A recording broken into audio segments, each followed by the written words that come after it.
එක නගරයක බොහොම දක්ෂ තරුණයෙක් හිටියා.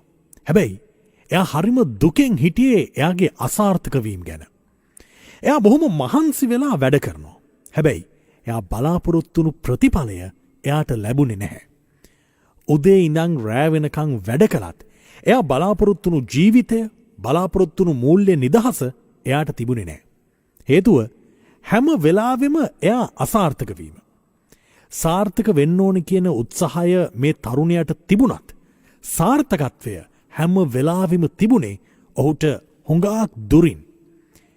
මේ නිසා මේ තරුණයා හිටිය හරිම කලකිරීමෙන්, හැමදේම එපා වුණු සිතුවිල්ලෙන්. එක දවසක් මේ තරුණයා තීරණය කරනවා තමන්ගේ නගරයට අල්ලපු නගරේ ඉන්න සෙන් මාස්ටර්ව ගිහිල්ලා හම්බ වෙන්න. හමු වෙලා ඔහුට මේ දේවල් ටික කියලා ඔහුගෙන් උපදේශයක් ගන්න. මේ තරුණයා සෙන් මාස්ටර්ව මුණ ගැහෙන්න යනවා. සෙන් මාස්ටර් හිටියේ නගරයෙන් ටිකක් ඈතට වෙන්න පුංචි කුටියක. සෙන් මාස්ටර් හමු වෙලා මේ තරුණයා කියනවා, මාස්ටර්, මගේ ජීවිතේ හරිම කනස්සල්ලෙන්, පසුතැවීමෙන් කියාගන්න බැරි ආතතියකින් ගෙවන ජීවිතයක්.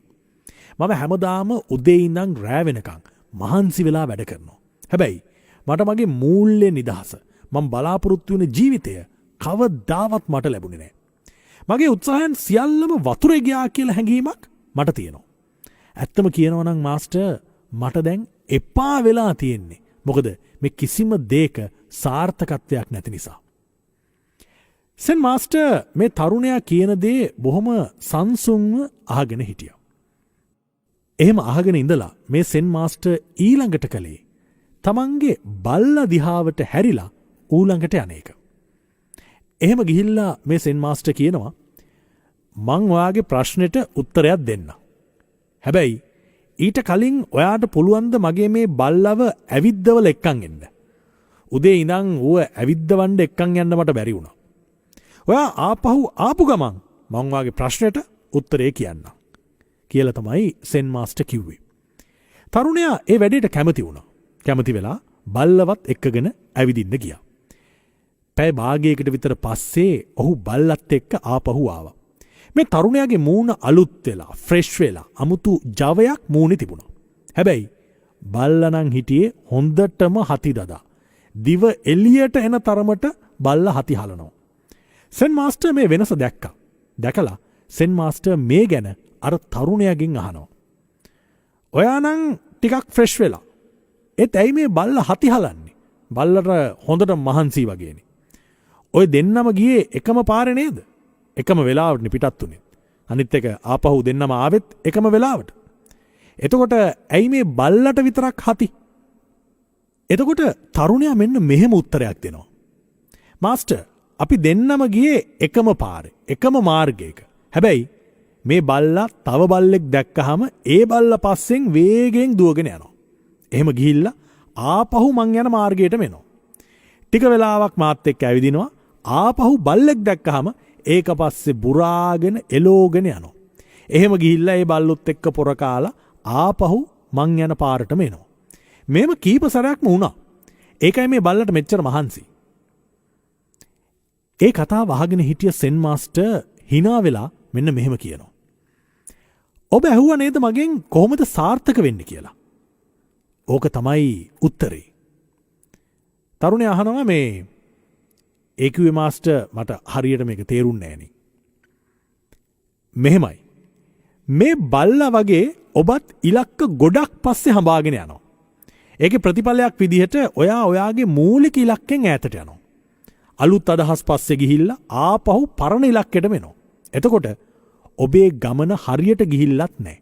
හැබැයි හුඟක් මහන්සි. කිසිම දෙයක් සාර්ථක වෙලත් නැහැ. අලුත් අදහසක් ආවහම ඔයාගේ මුළු අවධානයම ඒකට දෙනවා. ඒක පස්සේ හඹාගෙන යනවා. එතකොට ඔයා යන ඔයාගේ ඉලක්කෙන් ඔයාම ඈතට යනවා. ඔයාට සාර්ථක වෙන්න ඕනේ නම් මුලින්ම හරි ඉලක්කයක් හදාගන්න. ඒකට නිවැරදි සැලැස්මක් සකස් කරගන්න. ඒක පස්සේ හඹාගෙන යන්න. ඒ සඳහා ඔයාගේ 100% දෙන්න. මුළු අවධානයම ඒකට දෙන්න. වෙනත් දේවල් ගැන හිතන්න එපා. මේක නේද ඇත්තටම අපේ ජීවිතවලටත් වෙන්නේ. අපි එක එක කාලෙට එක එක ඉලක්කවලට අපිට යන්න ඕනේ වෙනවා. ඉක්මන් ප්‍රතිඵල අපි බලාපොරොත්තු වෙනවා. ඒක ඉටු නොවුනහම අපි ඉක්මනට ඒක අතාරිනවා. බොහෝ මිනිස්සු ඉක්මනට තමන්ගේ මූලික ඉලක්කයෙන් ඉවතට යනවා. එහෙම ගියාට පස්සේ තමන්ගේ මූලික ඉලක්කය අමතකත් වෙනවා. ඔබ මුලින්ම ඔබට යන්න පුළුවන් පැහැදිලි ඒ වගේම කරන්න පුළුවන් ඉලක්කයක් හදාගන්න. ඒක සාර්ථක ජීවිතයකට යන ගමනට අත්‍යවශ්‍ය දෙයක්. නැත්නම් හැමදාම එක ඉලක්ක පස්සේ ගිහිල්ලා හති වැටෙන එක විතරයි වෙන්නේ. අපි අහන දකින දේවල් නිසා අපිට එන අදහස්, අපේ ළඟම අය අපිට කියන දේවල්, අපි ඉගෙනගෙන තියෙන දේවල් මේවා එක්ක අපේ මූලික ඉලක්කයන් කාලෙන් කාලෙට පිටපනිනවා. අපි හොඟක් බලාපොරොත්තු තියාගෙන අලුත් දේවල් ඉක්මනට කරන්න හදනවා. ඒක හරියට බෝට්ටු දෙකක් එකපාර පදින්න උත්සාහ කරනවා වගේ වැඩක්. ඒක කවදාවත් කරන්න පුළුවන් වැඩක් නෙමෙයි. ඔබ කොළඹ ඉඳන් නුවරට යන්න හදනවා කියලා හිතන්න. එතකොට ඔබ දන්නවා ඔබේ ඉලක්කය නුවර කියලා. ඔබ කොළඹ ඉඳන් නුවර පාරේ ගමන් කරනවා ඇරෙන්න.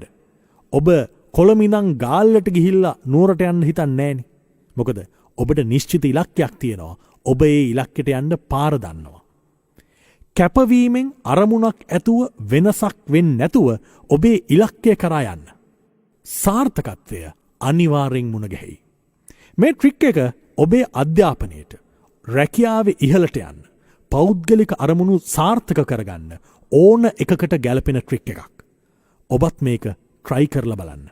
ඔබේ අත්දැකීමත් කමෙන්ට් එකක් හැටියට පහලින් කමෙන්ට් කරන්න. අපි ආයිමත් මුණ ගැහෙමු.